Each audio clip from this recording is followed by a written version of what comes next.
to webinar 1, which is the first in our webinar series, Building Orbost and District Together, Place-Based Leadership and Governance Workshop Series.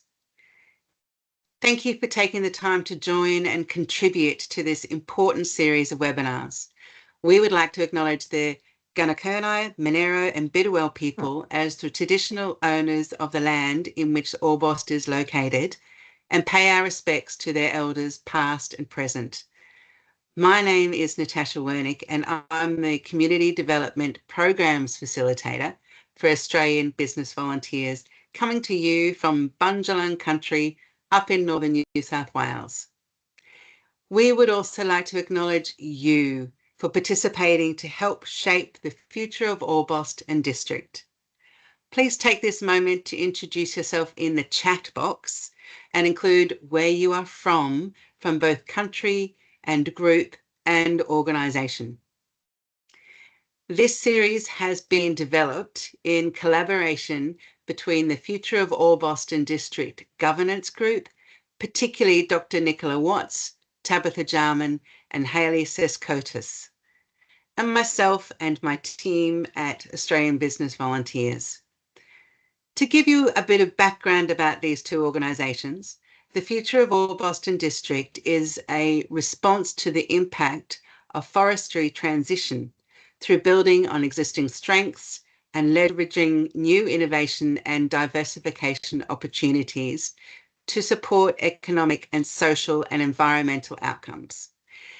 We're seeking to contribute to an overarching goal of a bright, prosperous and resilient future for Orbost and District.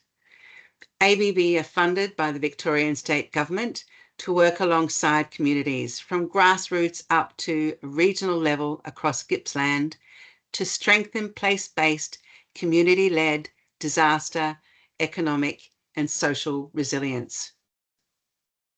Today's agenda includes giving you some context and definitions for thought, sharing case study presentations, leading to a panel discussion and Q&A, and finally, reflecting on what you have learned and what it means for Orbost and District.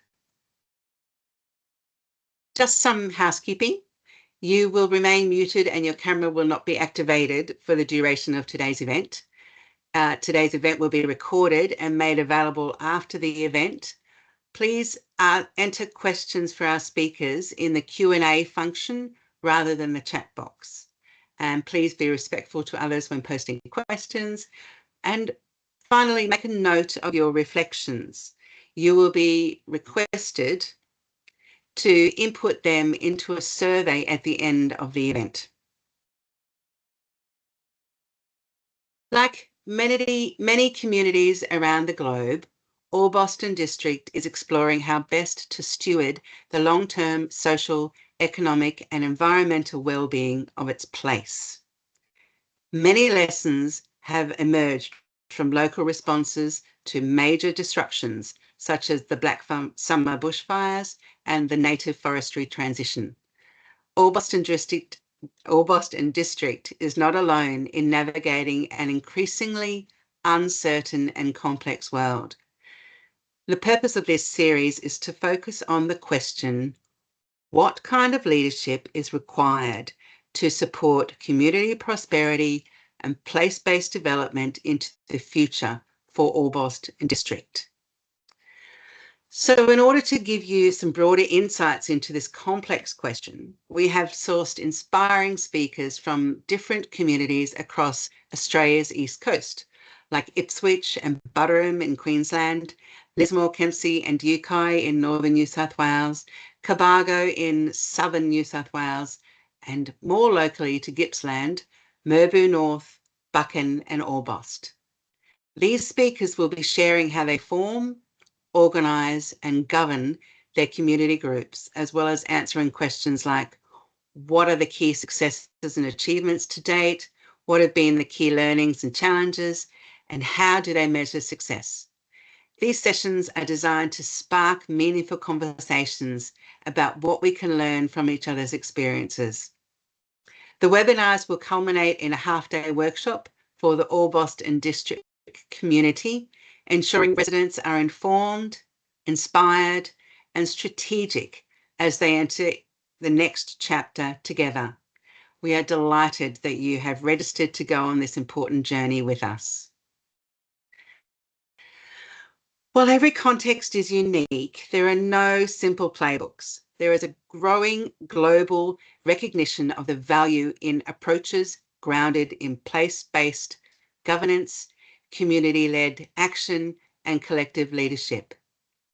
After this webinar, I shall send out a useful table that Dr. Nicola Watts recently drafted and shared on LinkedIn, comparing these three terms. These three terms are often used interchangeably, but while they can and should work together, they each bring different distinct roles, purposes, and strengths. When used together, they can create powerful foundations for change and could offer a practical and principled way for communities like Orbost District to shape their own futures, grounded in place, powered by collaboration, and connected to a broader systems of change. Place-based governance helps align systems, investments, and decision-making at a local and regional level. Place-based governance is when local communities have a real say in the decisions that affect their area, rather than having everything decided. It means bringing together local people, businesses, and government to work as partners. An example in Orbost is the Future of Orbost District project's partnership with East Gippsland Shire Council, which reflects a commitment to genuine place-based development, where both government and the community share decision-making responsibilities. Community-led approaches centre local voice, agency, and lived experience while recognising that communities alone can't shift structural conditions without broader system engagement. Community-led approaches are when local people, identify their own priorities and take the lead in addressing them, rather than waiting for outside organisations to tell them what to do. The community drives the agenda and solutions. An Orbost example is when local farmer Stan Weatherall led initiatives exploring the biochar opportunities. Place-based collective leadership enables diverse people and groups to lead change across boundaries, working with complexity to support system-level transformation. Place-based collective leadership is when multiple people from different grounds in a community share leadership responsibilities, rather than working together, rather than one person or organisation in charge of everything. Another example in Orbost is the Future of Orbost District projects operates as a collaboration across community, industry, government, and knowledge institutions, with leadership shared between the Chamber of Commerce, community representatives, and various stakeholders, rather than being controlled by any single entity. All three concepts emphasise local control, shared decision-making, and communities taking charge of their own development, rather than having solutions imposed from outside. In community development, umbrella organisations and backbone organisations serve distinct but sometimes overlapping roles in supporting collective action and coordination. There will also be a handout included in the resources about these two roles. So umbrella organisations are coalitions or networks that bring together multiple independent organisations, groups, or individuals around shared interests or common causes. They typically function as a roof under which various member organisations can collaborate while maintaining their autonomy. Key characteristics include membership-based structure, shared governance where members have input into decision-making processes, resource pooling to achieve common goals, advocacy and representation, information sharing, coordinated action to align activities and reduce duplication of efforts.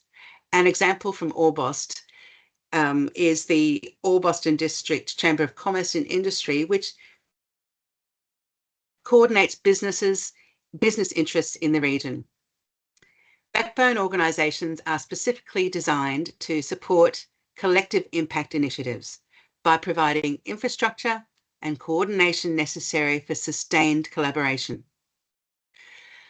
This concept emerged from the collective impact framework and has more defined operational characteristics, such as dedicated staff and resources focused on coordination activities, a convening function to regularly bring together diverse stakeholders.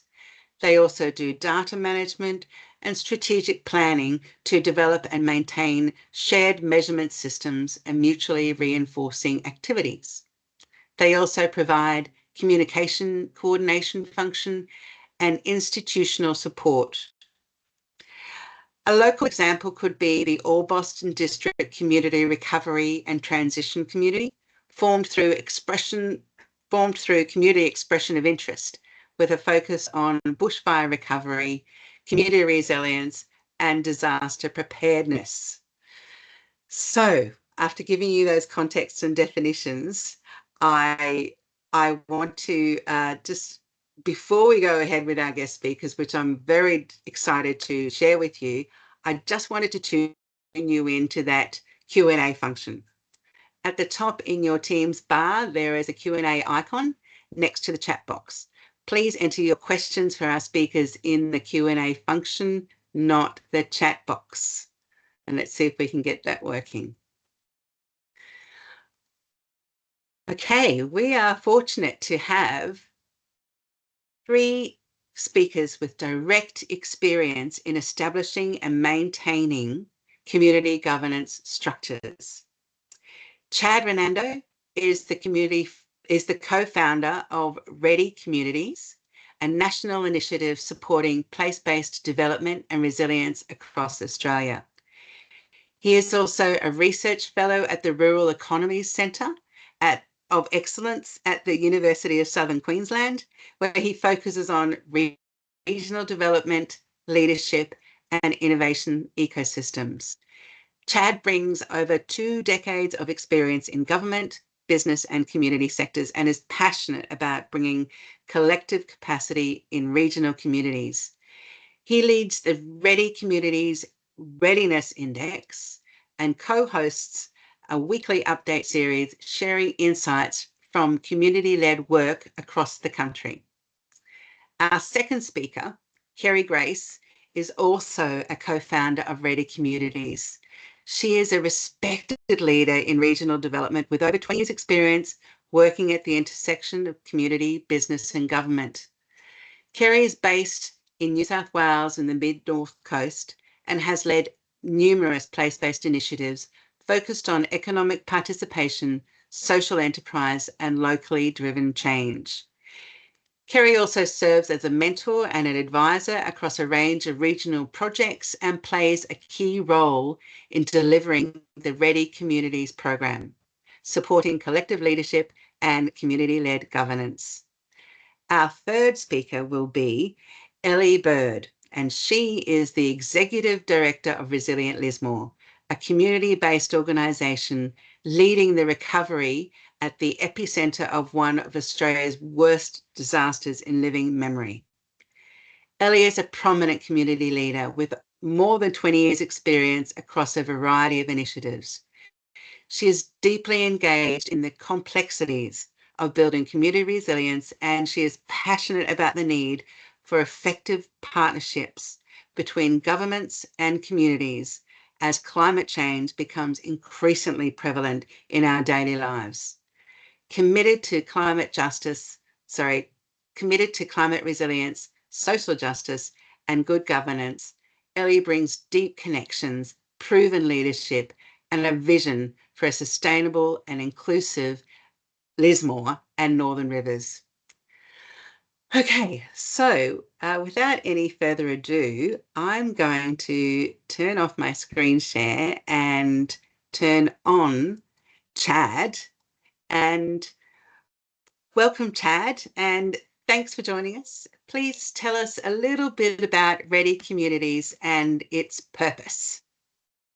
No worries. Thanks, Natasha. And Kerry and I might co-present together, so we'll invite Kerry at any time to pop off mute as well. Really great to be here, and thanks so much everybody for being in the audience. And please use the chat to introduce yourselves. Really great to hear what you're up to.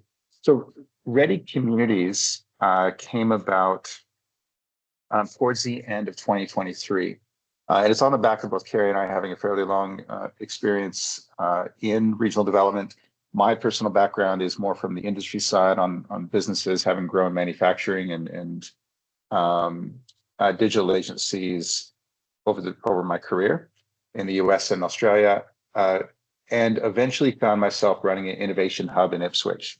And this was during the period of mass growth around innovation, entrepreneurship, the ideas boom, $1.1 billion. Anybody can be an entrepreneur, 2016, around that area. And it was incredible. Look, we had 150 entrepreneurs come through our hub. We were the first ones fully owned and operated by a local government. But I really wrestled because at the same time, as we were helping all these people develop these high growth firms, I was seeing people sleep on my park bench right outside my $1.25 million facility. And I'm like, something doesn't seem right here. And I knew there was a bigger conversation. And so that's when I did my research on what is the contribution of all this and a holistic view of community resilience.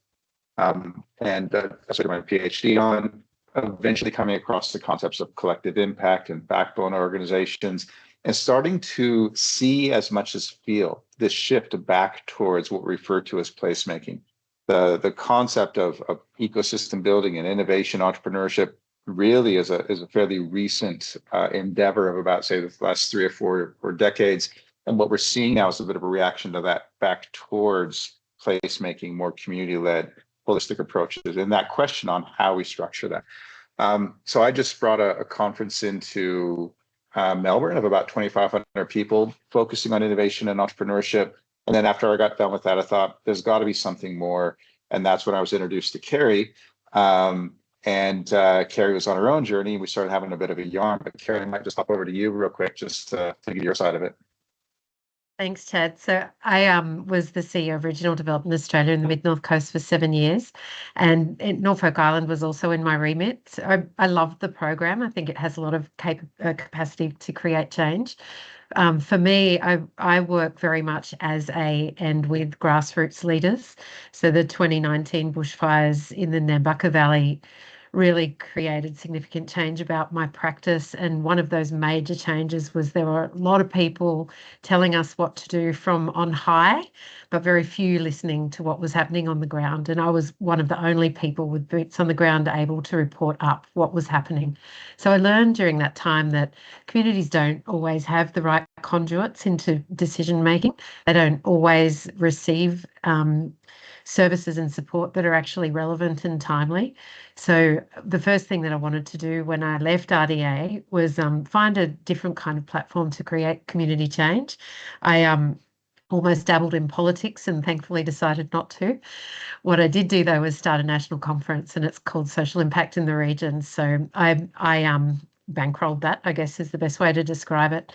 And it brought in 165 people in the first year. And honestly, my practice is about doing things and getting things done over and above understanding the models, which is part of the beauty of my partnership with Chad. So through Ready Communities, we not only lean into the models that Chad articulates so well, and I've accidentally practiced and not necessarily known what they were as I've been doing my community and economic development work through the years, but we're inventing something that we would describe as completely new in the realm of community and economic development.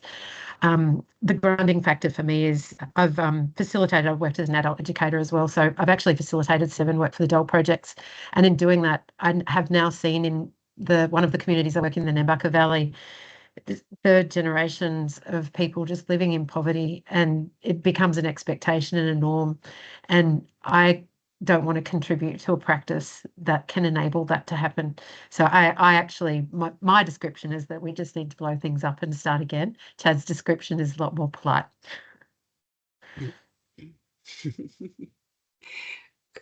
Amazing. Chad. Okay. Keep going, if you like. Or I'll ask So you a question. our work is very much framed in what we call readiness indicators. So I'll just share those now. So, and Chad, you can maybe talk to those. Should be able to see them, sorry, on the screen. So thanks for that, Kerry. So in a nutshell, what we identified is we did a lot of work in communities. People would pay us to come in our separate careers to do, say, mapping or to do interventions, to do programs. But what we identified is that you need more of a holistic work to bring it together, because quite often people support things that are maybe for one particular aspect of a community, from community development or economic development, but most of the challenges we face are systemic. The other challenge we face is that quite often people focus on the impacts, like we want jobs or we want investment or we want some sort of end impact. And quite often that impact stops when we stop investing in it, or when we do the investment in that impact, there's other unintended consequences, because again, most of the challenges we face are systemic. So what we've done with Ready Communities is create what we call a scaffolding around community change. It's a 2-year program with certain aspects of it, including engagement and mapping and events culminating in a major 3-day conference. But key to this is what we call readiness and the readiness index. And what we identified is most of the things that happen in regions that build that capacity come within one of 5 areas. And that's first around clarity and understanding. And you often hear people talk about mapping and who's doing what and having that shared knowledge and who's around the table and who's missing. The second one is around that connection and connectivity. And that's your regular events that you're having in meetings. How are we coming together? Do we have what we call boundary spanning inside and outside? Are we spanning across the different industry sectors, across the different areas, and across the different community groups? Third is around that capability and capacity, and that's both for individual leaders as well as for the institutions that we have, and also the capacity in terms of reliable and sustainable funding models. Fourth is around collaboration for purpose. Are we getting together to solve the things that we collectively agree are important to us? Are we measuring our progress, and do we know how we get there? And is there structures in our community that enable that to be sustainable? And finally, around the advocacy and promotion, who's the voice for that particular aspect in that community? And this is where, as Natasha was leading in, the backbone type organizations come in, because you have to also ask the question, who's the custodian of this conversation? That's somewhat of a nuanced conversation that sometimes it can seem like a big institutional top down, but it is a collective voice made up of a collective of those institutions in your region, because the challenges we face are bigger than any one organization, any one institution. And it does take that collective action to achieve outcomes in these areas. But we also propose that if you get these outcomes right, you will get the impacts. But if we just try for the impacts without these enabling conditions, then again, those impacts will stop.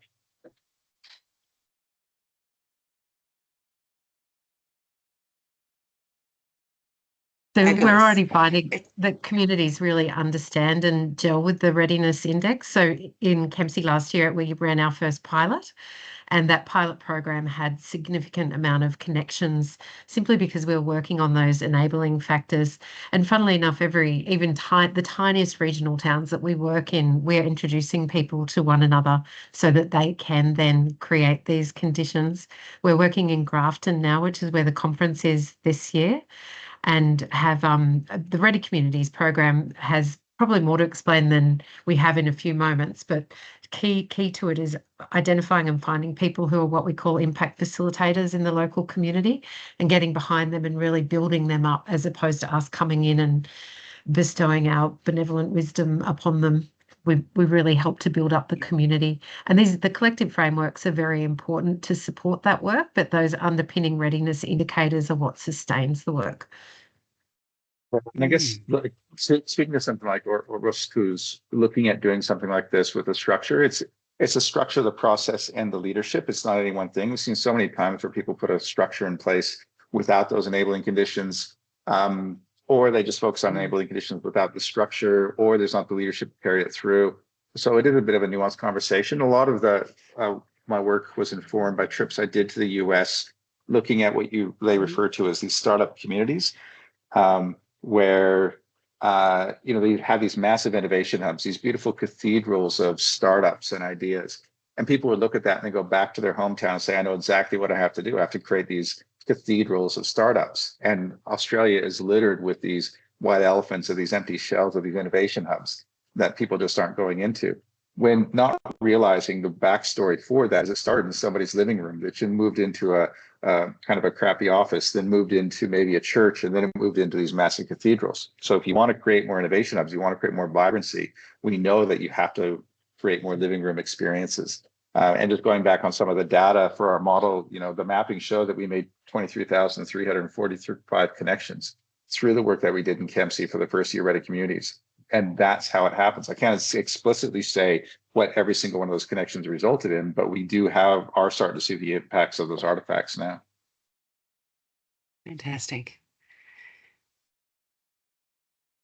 I'm loving the Ready Communities Readiness Index and how it is a way of measuring how ready, well, how, let's just say, ready the communities are. It's so hard to find alternative words to that, isn't it? But I also like that you're going in and looking for impact facilitators, because that's such an important part of building relationships in new communities. As an agency or a development organisation, I understand going in, you've got to sort of walk through the community and deeply research who has the knowledge, who has the networks, who's been there for a bit longer, so has a bit of history and has the wisdom. So I love that term, impact facilitators. Great. Yeah, well, one of the things we identified, Natasha, is, and I'll be keen to hear Elly's perspective on this as well, if she shares about Lismore, is that when we went into Kempsey, we initially went in there looking for focus areas and clusters based on the mapping, because we mapped the policies at the three levels of government and your local industry groups. We map the assets and the strengths in the community, and out of that, we can look at that and say, well, we think these might be the focus areas, and then we get a bit of that validation from the people. But we set up our 5 focus areas in Kempsey, and we identified that leaders didn't always necessarily emerge. They're quite often they're busy, they're doing a lot of other things. Whereas what we found in Grafton is that we started actually with the leaders and the impact facilitators, and then they defined and we co-created what those focus areas might be. And we're getting a lot more traction from that, because it's something that they both have capacity, energy for, and some of the outcomes that we're seeing. So really the value and the power, but I'd also go one step further. It's not just those individual leaders, but then making sure they're supported with a community of practice of the other leaders, which is also why we go in and identify 3 to 5 different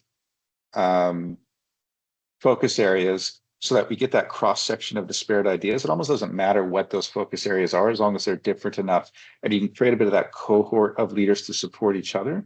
Kerry, did you want to have anything more to add on some of the changes that we saw from last year with the leadership? Maybe we can come back to it in the Q&A and let Elly jump into hers. That's good. Sure. Okay, that's a great segue. I'd like to welcome Elly Bird to the spotlight, adding you as a spotlight. And Elly knows a lot about impactful facilitators, but if you could just start with how, the organisation of your group and the context of place, and why did your organisation form, and those sort of things. Elly, that'd be great. Welcome. Yeah, thanks, Natasha. And thanks so much for the invitation. I'm really honoured to speak to other communities always about the challenges that we share, but also the differences that we have in our respective communities. So I'm really honoured to be coming to you today from Widjabul country in the heart of the Bundjalung Nation. And I lead an organisation called Resilient Lismore, and we essentially have been formed out of the chaos that was the 2022 disaster that happened up in the Northern Rivers. I acknowledge your own experiences of disaster in the respective communities that you have. Ours is widely understood to be potentially one of the largest disasters Australia has ever seen, probably only second to Cyclone Tracy, but from where I sit, we definitely have broad-ranging impacts that are of equal significance. We don't want to measure these things in dollars, but we are one of the most costly disasters we've ever seen, and the impacts are broad and wide-ranging across our entire region. So yeah, I lead this organisation in the heart of the epicentre of the region-wide disaster from 2022. But we first formed back in 2017 when we did that thing that communities do, which is organise food relief, organise donated goods, organise cleanup and support each other. So we did that in 2017 for the tiniest disaster comparatively that we may have experienced. And then in 2022, we had significant community-wide disruption. And in the wake of that disruption, we had exponential growth experience. We knew from our experience of 2017 that there are very significant gaps in government response and that there was a role for us to play in supporting our communities. So yeah, that's our context. So we grew from an unincorporated group into an incorporated association. We now are an organisation that manages a multi-million-dollar budget, and we have 16 staff. And using those staff, we're delivering a range of recovery programs, resilience programs, and we are really guided by a principle of partnerships. We are collaborative in everything that we do. I often say that this is an all shoulders to the wheel recovery, and it is an all shoulders to the wheel resilience project and development approach to the way that we want to build a stronger community here in Lismore, but also across the Northern Rivers. So our fundamental purpose is to prevent exactly that thing that Kerry spoke about. We want to prevent the development of intergenerational poverty as a result of cumulative disasters. So we know that the more often people are impacted by disasters, the more significant the impact on their financial robustness, and that our community as a whole will gradually decline if we're not able to build some protective factors into the way that we do things and the way that we work together. So we work with a partnerships approach in a lot of the aspects of the things that we do. So straight out of the gates from 2022, we started hosting a network, an interagency network that was known as the Lismore Wellbeing Collective. And through the Lismore Wellbeing Collective, it was an opportunity for community service organisations to partner up in terms of making sure that the programs we were delivering weren't duplicating efforts, that we were able to layer on top of the work we were collectively doing. And we delivered a number of partnership-based projects where we were able to combine our resources in order to meet the needs of the community. 3.5 years on from the disaster, those needs are still there, but they are becoming less acute for a lot of the people that we support, which is a great relief. We definitely had some very, very challenging weeks, months and years with people living in very, very ordinary circumstances without housing, safety or security. So we operate in that way in terms of partnerships within the Lismore Wellbeing Collective. We also operate in a partnership approach to some repair work that we've been doing. So the backbone of the work that we do at Resilient Lismore is property repair. We had 1,700 homes in Lismore alone, so in probably a 5 square kilometre radius, 1,700 homes flooded well up into the second story of their ceilings. And so many of those homes have required significant repair work in order for the people to be able to live in them with dignity. So I just want to show you this slide, which demonstrates what I'm talking about. So can you see that? Yeah, we can see it, Yeah, but we can see the whole PowerPoint too, just not one file. So just see if it's got, there we go. All right, so this is a celebratory photo from the end of our recent Repair to Return project that we delivered. We worked in partnership with Bar Rotary, with Joel Jensen Constructions, with the Lismore Diocese, the Lismore Catholic Diocese, with the Lismore Soup Kitchen, and with ourselves. And through that project, we've managed to deliver, and Reese Foundation as well, very important to recognise those folks, and the New South Wales Reconstruction Authority. But it was seeded through this community-based, place-based, locally led partnership between ourselves, Joel Jensen, the Diocese, the Soup Kitchen and Rotary. And off the back of that program, we've managed to deliver close to $7 million of property repair work into our community.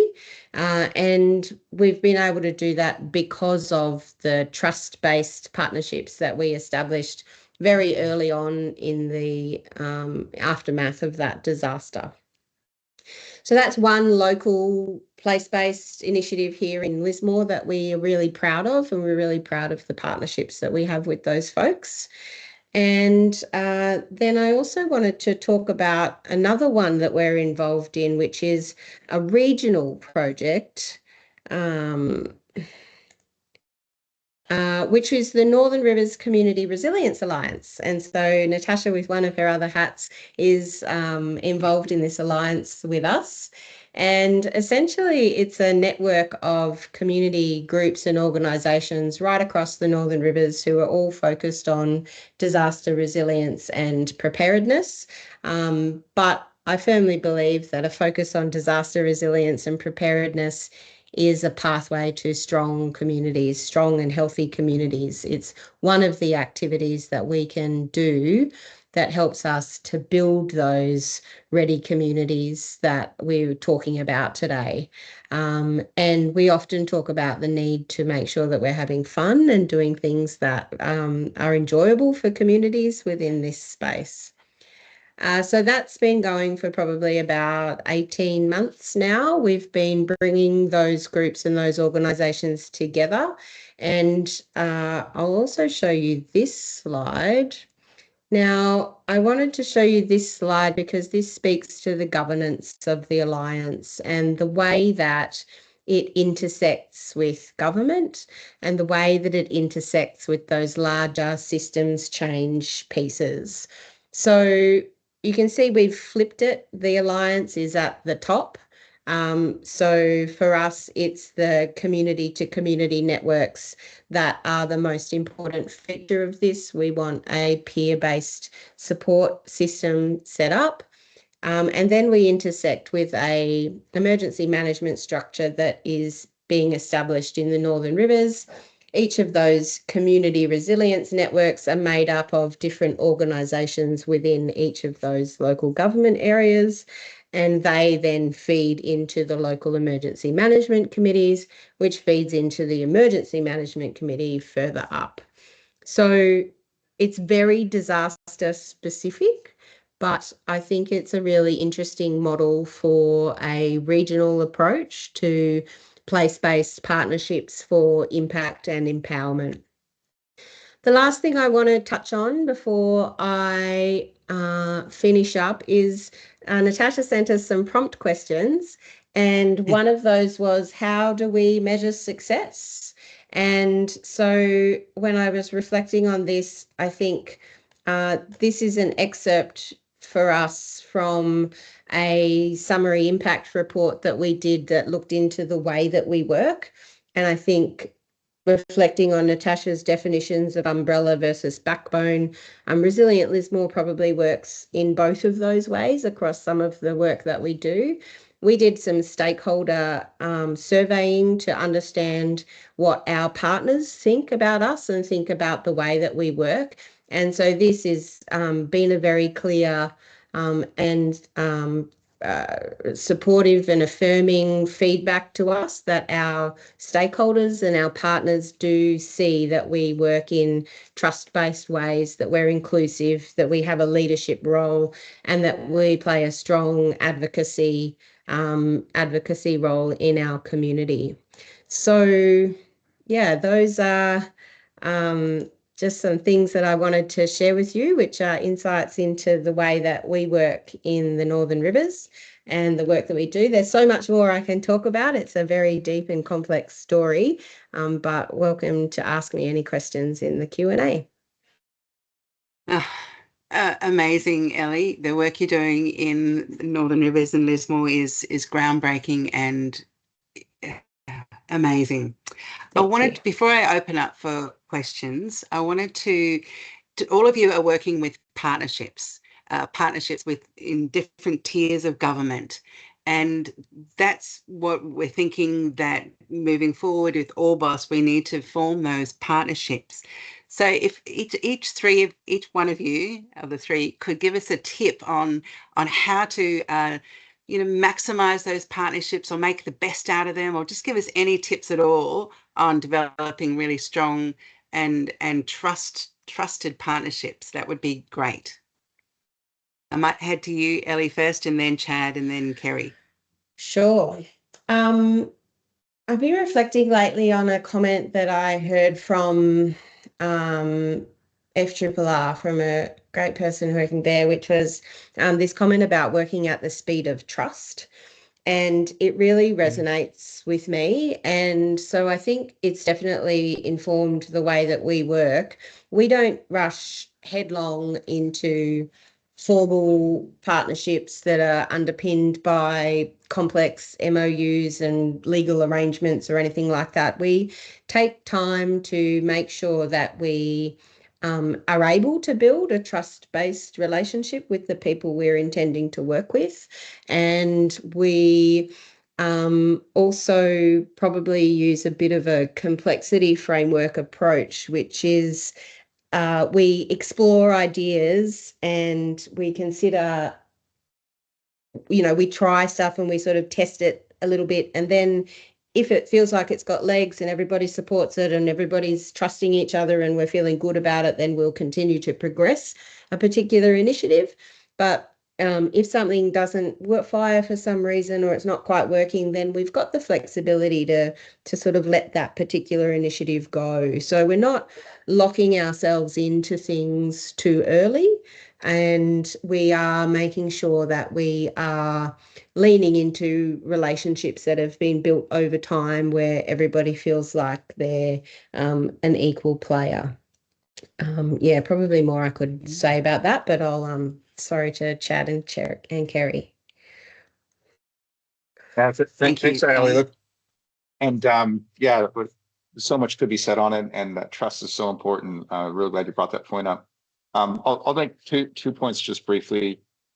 One of them is, quite often when we enter in collaborative relationships, we ask the other roles, I feel like we're asking them to give up like what makes them them. We bring industry to the table and we're asking them to behave like government or do economic or community development for us.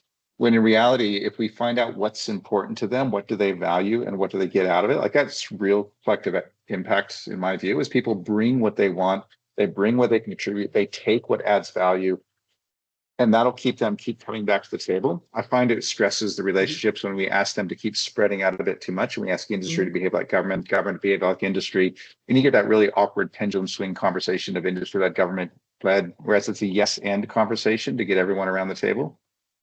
The other thing I would emphasize is, really building on Elly's point that it is about the relationship. I'll give you an example of what didn't work up in Queensland, and I can mention Queensland. It's not a name and shame because other states followed suit, where there was this period where they did this big bucket of funding to try and drive innovation within regions.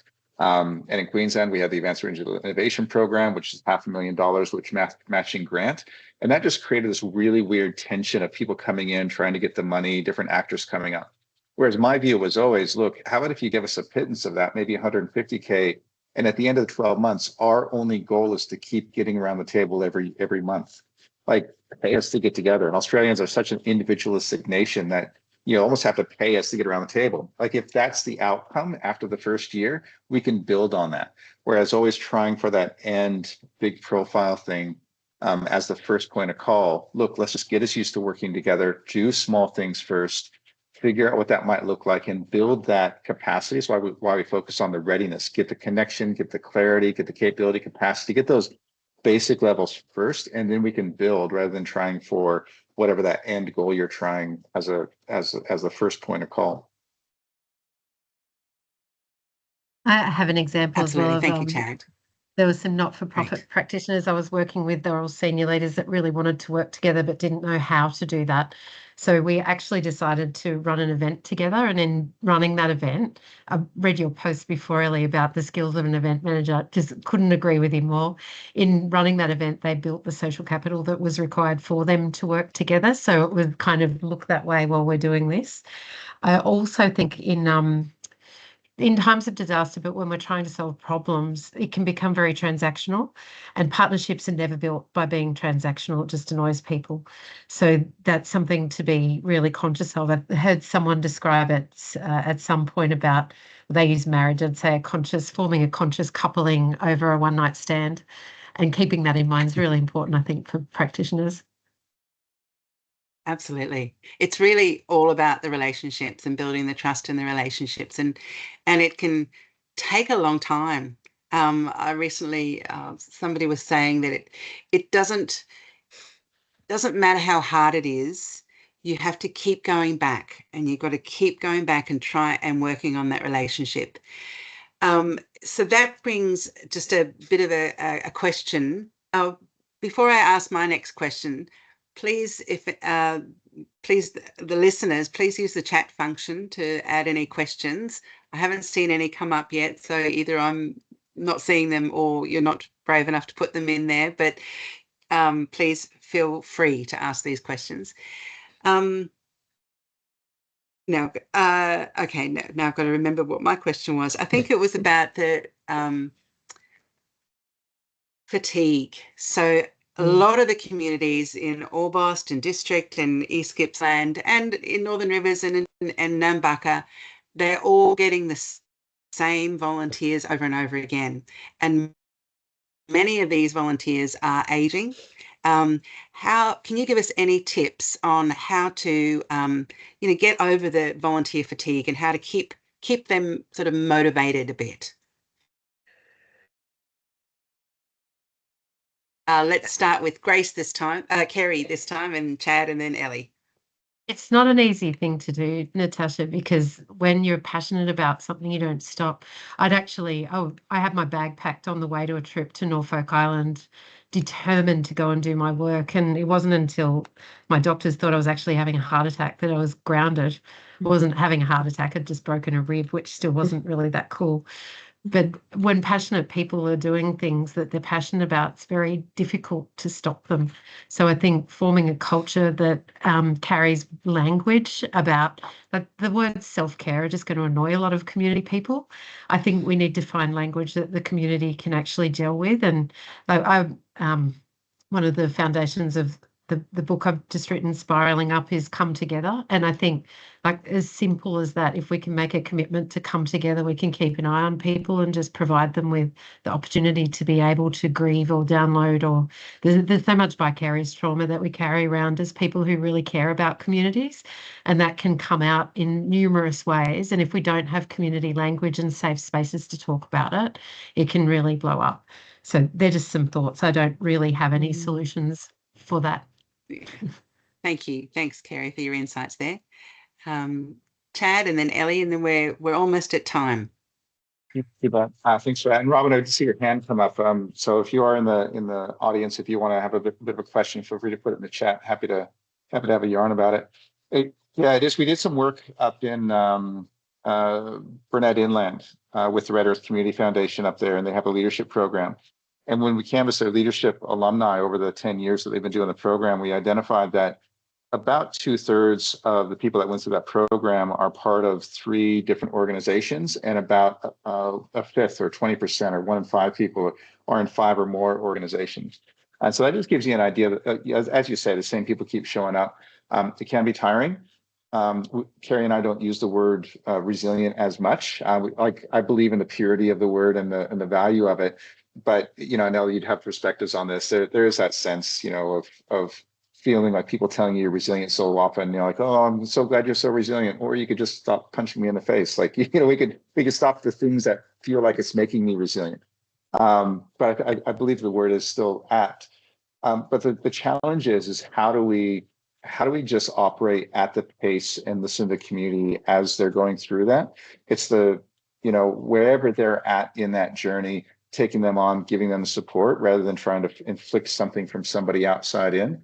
So it is that co-creation of walking alongside them with wherever they're at in order to go through that process. Nice. And the other end point I'll just make briefly is that it's just reinforcing what we've heard here, and that it's the process itself, if that's the outcome, as much as whatever initiative or outcome that you get. It's that community working together to achieve something and feeling that collective experience, and then be able to build on top of that, that we try and achieve. And so I'll stop there. Thanks, Chad. Really, really interesting. Elly, would you like to answer that? Yeah, I guess. So a couple of things to say. So yes, I really acknowledge that lots of people step up to this work and continue to give and to give and to give. I think some of the stuff we've been talking about is really important to reflect on in this. There's the Ready Communities model, but when I was thinking about that, there's also the theory that comes from Daniel Aldridge about bonding, bridging, and linking capital. And so making sure that you have those functionalities in your community. So a way to connect with people of similar interests, a way to connect with people of differing interests, but also in your community, and then a way to connect up into funders and decision makers. And so if you can focus on ensuring that you've got those pillars, then you begin to shift the dynamic to a place where you're able to secure significant funding, where you're able to do the funding applications, and you can bring some resourcing into your initiatives. The other thing that we're doing in the Northern Rivers, and the driving force behind the Alliance, is exactly the thing that Kerry's talking about, which is like getting together, coming together, circling up so that you have a broader network of support, potentially beyond the smaller pond that you might be moving in. And so by building those networks and those layers, hopefully you're building some redundancy into the system, and you can get some distributed leadership. Again, no silver bullets. It's very difficult. But the final thing I would say is, try to bring some fun into the system as well. That's the other reason I talk about doing community events rather than doing heavy duty disaster planning, because if we can make sure that the things that we're doing in community are fun and attractive and enjoyable, then hopefully we can bring other new people into the work that we're doing. So true. Absolutely, Elly. And people will want to be part of it if it's fun and exciting and novel, rather than if it's an old model or an old state. They're going to go. They're just going to go meeting and roll their eyes. Mm-hmm. But if you can make it fun and engaging, it's much different, way different. We do have one. We don't have long left, so I think one person, I'll get one of you to answer one of these. So the question is, do you mean overwhelming them in terms of expecting donations from local corporates, or external corporates wanting exposure for their donations, or something else? Does that sound like something? That was Robin's question, Natasha, about corporate sponsorship and getting corporates to work more authentically with regional communities.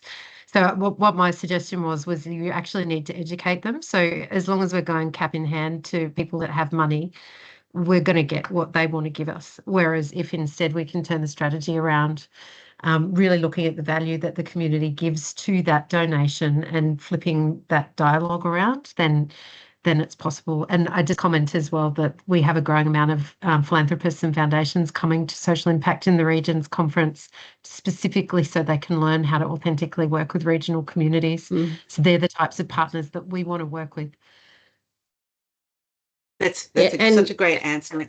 And I would just very quickly add to that is also to trust your gut and go with your trust-based approaches to things. There's been so many approaches that have been made to us over the years, and at times they just don't feel right. Whereas if you have corporates that are approaching you and are willing to move at the speed of trust and willing to listen to you and to figure out what it is that you need, then those are the valuable conversations to continue to progress. If anybody's rushing you or if it feels wrong, then you don't have to say yes to everything that comes your way. You can choose I'm your going own to give you a adventure. minute, but I'm also going to make this part of your homework. So I'll send you the link along with the video and the 2 lots of resources. So you get your phone, you scan that QR code, and you then open up the little survey, and you can put down your reflections on and how it applies to Orbost.